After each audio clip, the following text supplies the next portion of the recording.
You made it to the right place. This is Cronkite Sports Live. I'm Andrew. He's Zach. Glad to have you. And Zach, I'm having a bit of a deja vu moment. We were here 2 weeks ago and talked about an insane football game. Kalen Ballage, 8 TDs. Here we are again, and we have more great football to talk about. ASU 4-0. Yeah, somehow, some way, Arizona State football sits at 4-0. The Sun Devils started slow, but a 31 explosion in the fourth quarter propelled them to another win. Now, after the third quarter, Cal was leading 27-20, but then again, ASU posted 31 points in the fourth quarter, the most of any FBS team this season. Every side of the ball turned it up. They had a couple pick sixes, a couple great plays all around for everyone, and again, a crazy Pac-12 After Dark-esque performance. You see that DJ Calhoun with a return onside kick, something that I try to do on every single edition of Madden, old and new, and it just hasn't happened. Lots of crazy things to take away from it, and so of course we're going to bring in WCSN football reporter Colton Dodson. Now Colton, this has become a team that has taken on the identity of a second half team, really turning it around in that second frame. Well, it truly has been a tale of two halves for the Arizona State defense to this point in the season in multiple facets, as you're about to see on the graphic here. In the first half, they're giving up over 1,100 yards. Second half, over 800 yards. That number dips a little bit. As far as interceptions go, they've picked off the ball 4 times in the second half, 0 in the first half. All 4 of those interceptions have come in the fourth quarter. The sacks are pretty similar, 5 in the first half, 6 in the second half. That's something they've done with consistency. Now, this is where it gets a little crazy, the point differential. Arizona State is being outscored by 6 points by their opponents in the first half. Second half, they're outscoring their opponents by 64 points. So it's getting a little crazy in that second half. It's obviously a staggering number, and it's really the secondary that's tightened up. I mean, in the first half, Cal's Jad Hansen had over 100 yards and 8 catches. In the second half, only 2 for 6. And so really, they came up with some timely interceptions as well. Absolutely. We're about to take a look at one here. Salamo Fiso's big interception against Cal. As you can see, ASU is running a zone look here. Salamo Fiso and DJ Calhoun had a big part in this interception. Fiso here realizes that this receiver is a diversion. DJ Calhoun disrupts the route just enough for the route to become deeper. Salamo Fiso drops back into that zone, picks the ball off. Very opportunistic play for Fiso. He gives that defense a big boost with his return. Yeah, a real key communicator, and he really credited DJ Calhoun for that interception, forcing the guy to climb. Making him go vertical, exactly. Here we see another an 8-3 look here. They're bringing the all-out blitz with all these linebackers. The biggest contributor to this play, though, Robbie Robinson, a freshman, disrupts this route. Patrick Mahomes has little time. Gump jumps the route. Almost a touchdown for Gump. He had 2 interceptions in that game. So it's just been a very opportunistic defense to this point, just taking advantage of their opportunities. Now ASU is going to face USC, and Sam Darnold making his second start. Quick prediction for ASU. I'm going to go stick with the theme of 38s here. I'm going to go 38-31. ASU? ASU. All right, well, we'll see what really does happen when Arizona State faces off against the 1-3 USC Trojans tonight at 5:30. You can catch the game on Fox and all the coverage on CronkiteSports.com. From a team in the middle of the season to one just beginning, the Sun Devil hockey team starts their full NCAA season tomorrow with their annual M&G scrimmage before getting underway with some big-time opponents. And joining us to talk about the program and upcoming season, Sun Devil hockey head coach Greg Powers. Coach, thanks so much for joining us. And first and foremost, welcome home. You were a former journalism student here at Arizona State. We've made a few additions to the building. Yeah, I'd say so. This is it's night and day from what we had. I was telling Mitch we had to put antennas with tinfoil together to broadcast what we wanted back when I went here. So this is impressive. We've made some gains. Well, anyways, Coach, let's jump right into it. But let's first do a little flashback back to November of 2014. The announcement comes out that Arizona State to become a full Division I hockey program.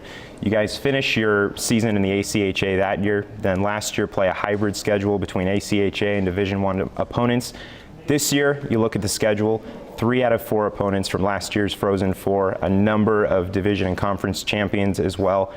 In the locker room and among the coaching staff, does looking at that schedule give the feel that this is the true start to the new Sun Devil hockey era? Yeah, I mean, I think internally and inside the athletic department, we're really celebrating this as our first full season. It doesn't discount some of the accomplishments and what those kids brought to the table last year, but it was a transition year, and it was aimed and designed to be that, and we're ready to go. We're getting right into it, like you said, with a really tough schedule, and we're certainly celebrating that as our really first full season. And as the games get tougher, you guys have brought in a lot of new talents as well, a young, talented freshman class, a number of red shirts that you've touched on that are going to be one of the biggest boosters to your team who are eligible to play this year, some international talents, even a graduate student. There is a different look to this team and additional talent that simply wasn't there last year. Yeah, completely different look, and I think anybody that comes and sees us play will, instantly see the uptick in talent. And we really have 15 players off of last year's team that are no longer with us, and 14 new ones. So, right now, if I had to project a lineup at Notre Dame, up front, out of 12 forwards, 2 to 3 in the lineup would be kids that played for us last year. So it's a complete turnover, and it's a good thing. And the nice thing is it's not all freshmen. I think those 5 red shirts and our transfer from BU, Robbie Balargian, are kind of the forgotten 6 as red shirts because they sat out for a year. So we get some experience and some depth and some class balance with adding those transfers. Now, the argument might be you bring in all these new players, all these different playing styles. The chemistry might not be there originally. But from what I understand, you guys originally just recently went on a trip to Flagstaff, a team retreat. What was that like? It was great. It was, and that's really what we've been focusing on over the month that we've been together is just getting together and getting to know each other and developing some bonds and in a tight-knit atmosphere in the locker room, and it's gone really well. The trip up to Flagstaff was great. We did everything and anything except for hockey. Got to know each other, played Team Jeopardy, poked fun at some of the guys and got old pictures of them and did things like badminton and wiffle ball and just fun stuff to get to know each other. And no phones, no TVs, no laptops. It was a good time. Just getting to know the guys. I like it. So your history in the ACHA is well documented and your success. But let's be honest, going into this Division I season, you are not alone. There is great personnel on this coaching staff as well surrounding the guys.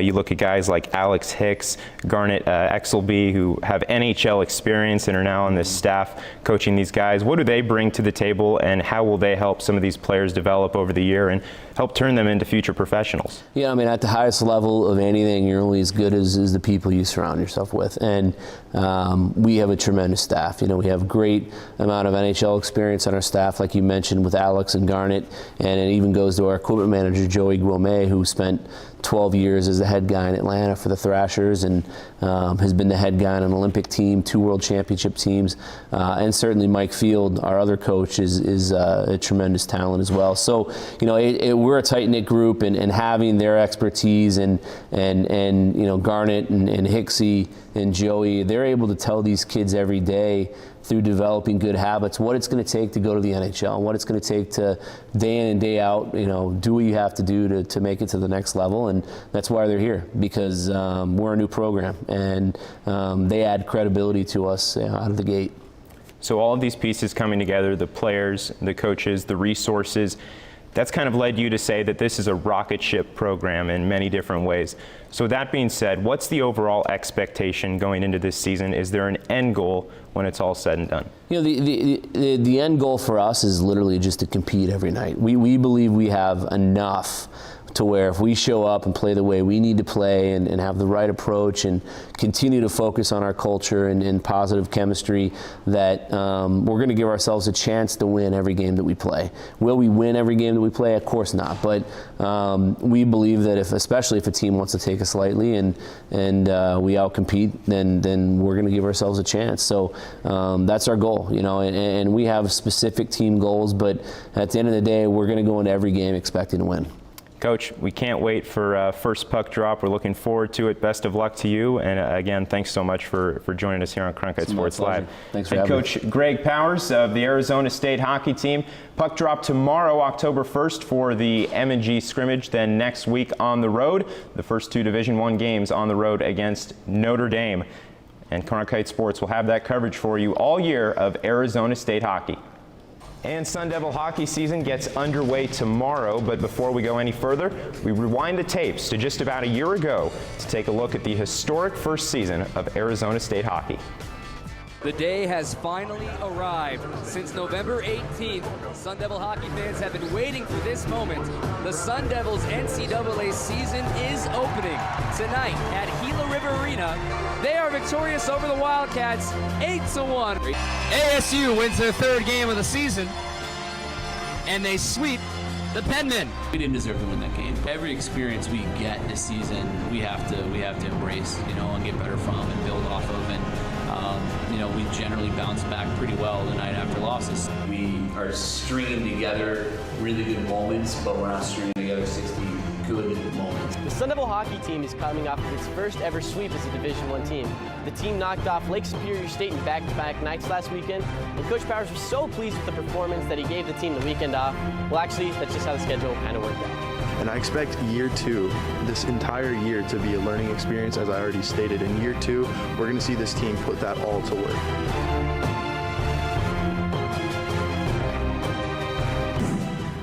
Thanks again to Coach Greg Powers for joining us, taking some time to talk with Andrew Chapman. Now we're going to transition into my personal favorite segment because I just love Twitter so much. Our tweets of the week. Eliav Gabay stepping in for Gavin Shaw. Eliav, what do you got for us? Guys, thanks for having me on. A pleasure as always. First tweet going to be coming from Brad Denny, and he's advocating Richard Balaj 2016. It is the election year, it is trending, and I love it. DeMario Richard, Kalen Balaj, 4 Pac-12 champions. Make the backfield great again. Guys, they've been solid so far. Who's your president and who's your vice president this season so far? Well, first, Eliav, I'll say this is probably the first bit of sense I've seen in this presidential election. Richard and Balaj would run the government quite well. But I'm going to have to give the president to Kalen Balaj simply because he currently has the touchdown advantage. Okay. He has 8 touchdowns. He deserves to be president of the United States. Give Balaj the Oval Office. See, I think you got to give it to DeMario. He does the dirty work. He does the inside stuff. You know how politicians work. So I think DeMario also can present his cases a little bit better. And Kalen Balaj, very supportive of DeMario Richard. And pressers always says, like DeMario says, ... Got to give it to DeMario. Makes sense to me. Next tweet coming from Pac-12 Networks. It's been trending. The Jenner sisters are the iconic duo, and they'll wait to see the next best one. Well, the wait is over, guys. Mike Bercovici, Jordan Simone. Come on, the Titanic pose. Give them the W right now. Who's your iconic duo, guys? Okay, now there's a lot here. There's MJ and Scotty, Shaq and Kobe, right. Ash and Pikachu, Mario and Luigi. Top of the ball.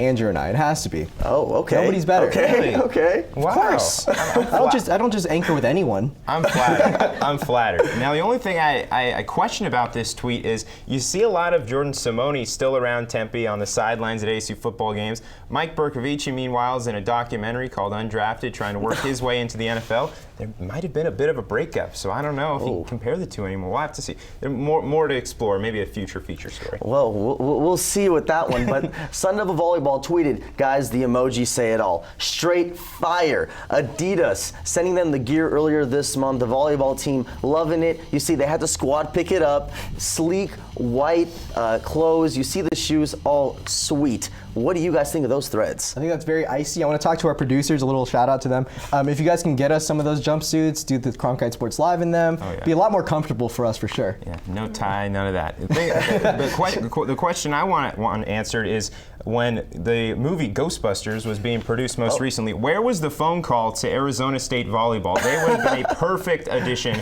to that film.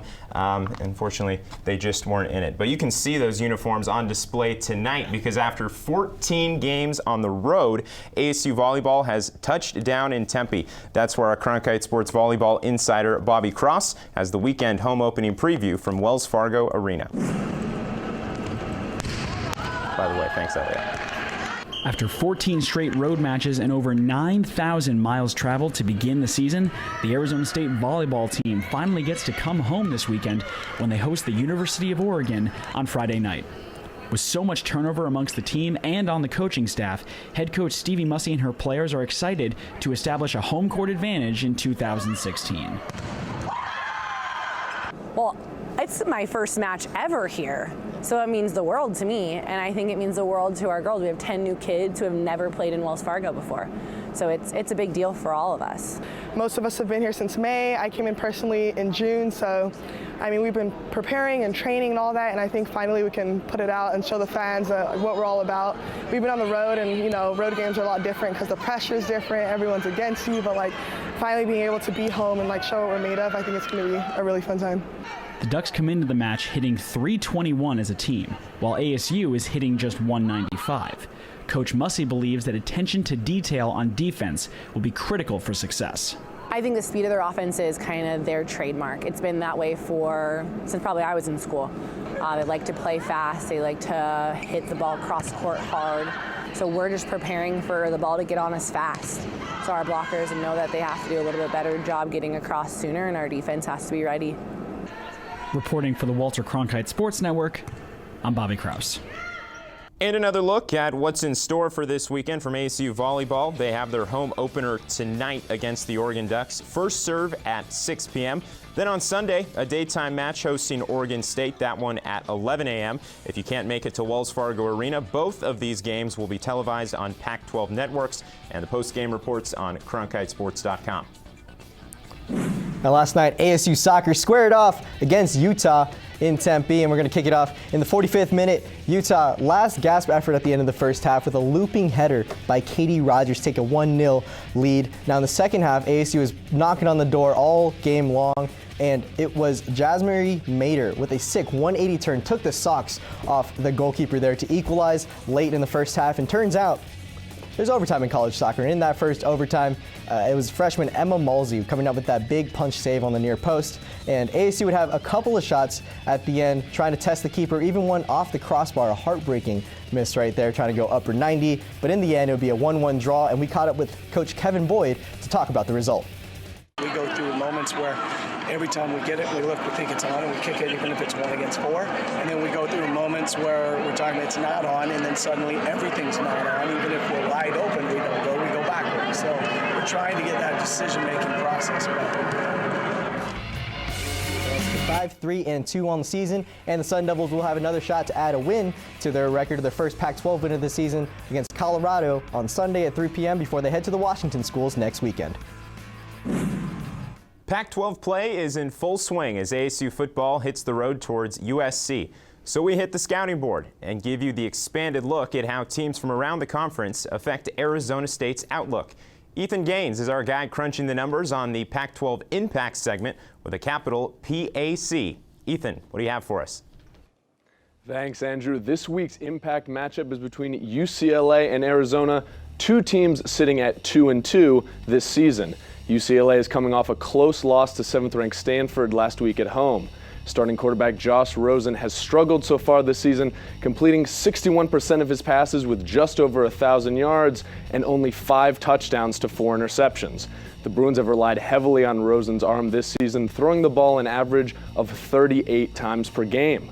On the other side of the ball, UCLA's defense has been one of the best in the Pac-12 so far this year, particularly against the pass. They allow only 196 yards per game passing and are holding opponents to 5.3 yards per pass attempt with a completion percentage below 50. A win over Arizona would put UCLA back on track to contend for the Pac-12 South title after 2 losses against highly ranked opponents early in the season.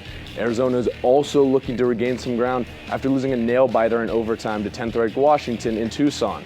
The Wildcats offense has been running all over teams this year, averaging almost 257 rushing yards per game. That ground attack is ironically led by quarterback Brandon Dawkins. Dawkins has 391 rushing yards and 7 rushing touchdowns, second among quarterbacks only to Heisman favorite Lamar Jackson. Running backs J.J. Taylor and Nick Wilson have both rushed for over 250 yards this season, giving Arizona a dynamic rushing attack. Despite the offensive firepower, the Wildcats have struggled to put together long drives this season as they rank 119th in the nation in time of possession. If they can pull off a victory at UCLA, Arizona might be able to salvage their season after a shaky start. Thanks, guys. Back to you. Thank you, Ethan. Great stuff as always. Now, last weekend, Sun Devil parents from across the country graced Tempe, and of course, we had to have some fun and expose them. Our hardest-hitting reporters Ryan Curry and Miles Todd walked around Mill Avenue before ASU's win over Cal for another edition of Street and Greet.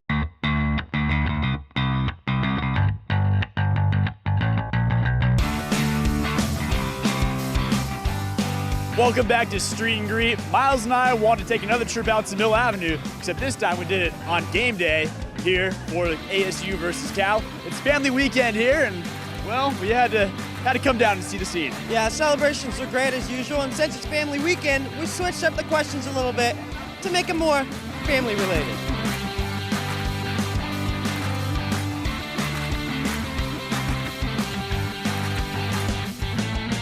So there's Brady White and there's Tim White. They're brothers on the team. How do you think their chemistry's been as far as like being on the defensive end? Pretty good. I mean, they work together well. They know each other well, and so far look pretty good on the field together. It all starts with family. Gotta stay together. Family sticks together. So they gotta go to the same, bond together. I don't really know. I'm just saying that. Most people think they're related, but they're not.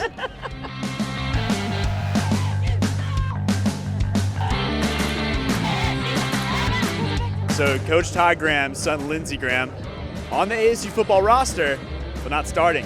Is there family issues? I don't think so. You got to earn your position, and I'm sure they all understand that. That's the way football is. Probably because if my dad didn't let me play, I'd probably not talk to him for a while, knowing. He probably didn't make his bed, didn't do his homework, then yeah, whatever works, you got to do it.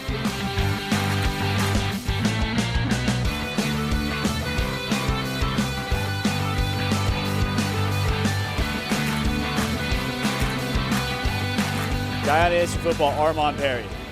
He's got an aunt, Katy Perry. Do you think there might be a halftime performance? I hope. Well, she's a lovely lady. If she comes out and performs, that's worth the price of admission right there. Wow, that would be amazing, especially because I'm a California girl. I'd have to hide my eyes because I don't want her to recognize me. We've had a little history together. Oh, really? What's the history? Well, I can't talk about it right now. You sure you can't? Family and weekend, so. Family weekend, you gotta keep it PG, I feel ya. California girls, I'm gonna go crazy, do some beauty on top. That's all we know.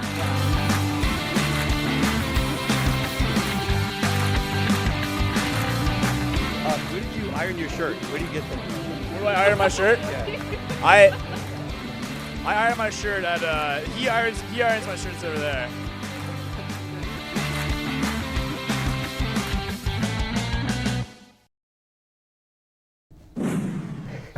That is great stuff right there from Miles and Ryan out on Mill. Zach, I'm just glad they didn't run into my parents. They were here for Parents Weekend. I'm really stoked that Miles and Ryan didn't sing Katy Perry. That's a win right there. In the end, it's a win for everyone.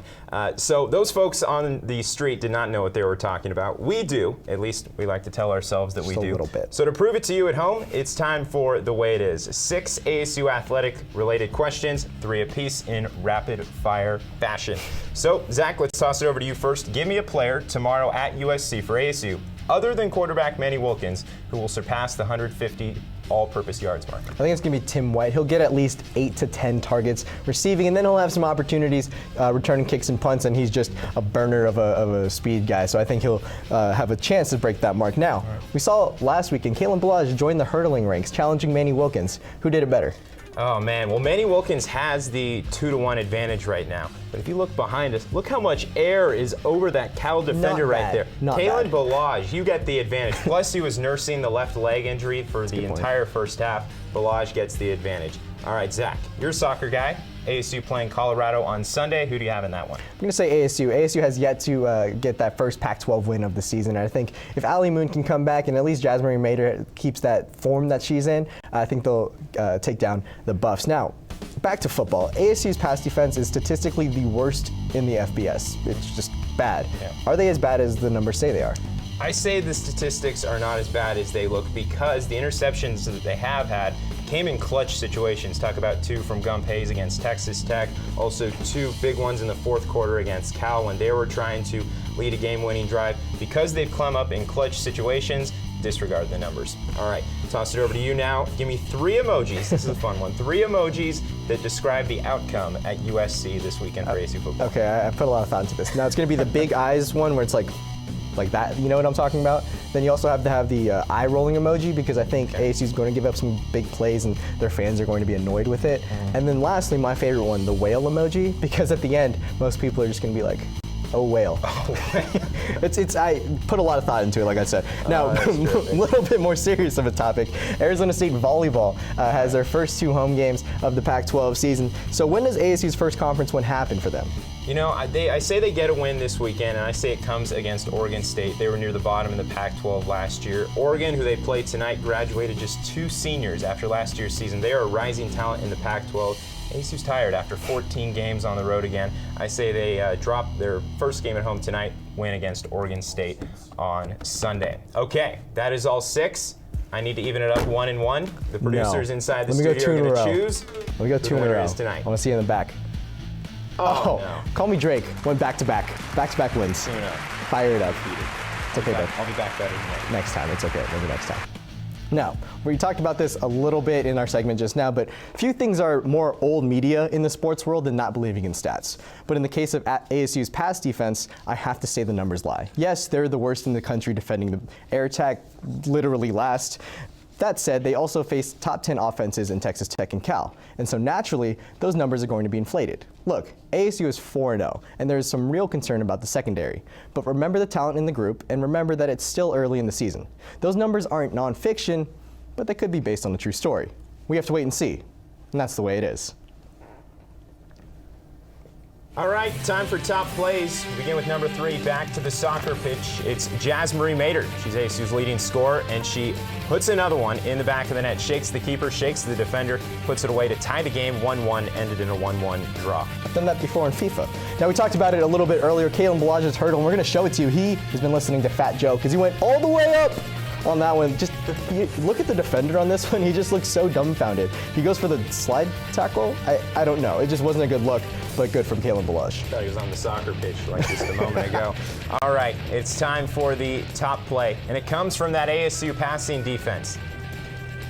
Cal trying to win a game-winning drive, and that is a pick 6 to the end zone. Laiu Mokiola. That put the cap on that one after that was the second interception of the game.